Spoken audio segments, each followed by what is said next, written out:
So, hello, good morning. So, isa ka rin ba sa nalilito? Kasi nga, ang patakaran pala ngayon ni Daddy M, pag hindi umabot ng 2 minutes yung video mo, mapupunta siya sa Reels. Kaya pala nagtataka ako. Kasi 1 minute na video ko, kahapon pa eh.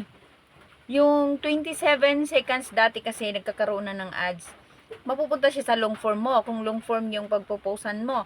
Pero, nag-start siya kahapon. Nagtataka ako, bakit puro reels na long form naman yung pinost ko. Ngayon, yun pala.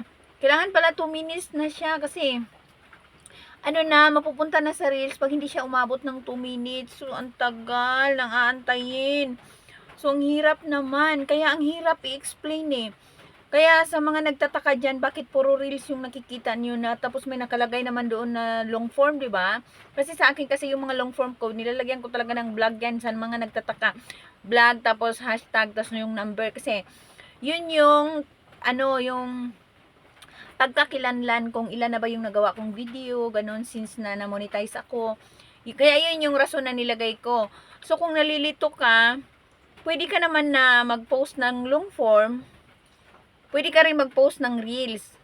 Pero sa long form mo, make sure na nasa 2 minutes siya.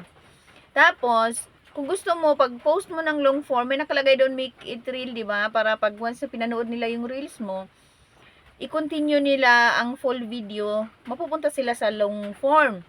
Pero parang ang hirap naman gawin. So, mas maganda na mag-post ka na lang ng long form, tapos mag-post ka ng reels, kasi para ma-highlights mo doon, hindi sila same ng start doon sa video, kasi parang inulit-ulit mo lang eh, kung parehas ng start sa reels at saka sa long form mo. So, kung gagawa ka ng reels, i-ano mo na lang, ibahin mo na lang siya, tapos i-highlights mo na lang doon kung saan yung gusto mong mag-start doon sa video mo na kinuha mo doon sa long form. Di ba, naintindihan mo? So, kung nagustuhan mo yung video kung ito, i-follow mo ako, paki-share na rin para mas marami pang makakaalam kung ano ba dapat ang mga bagay-bagay na dapat nating alamin. So, follow for more and watch for more.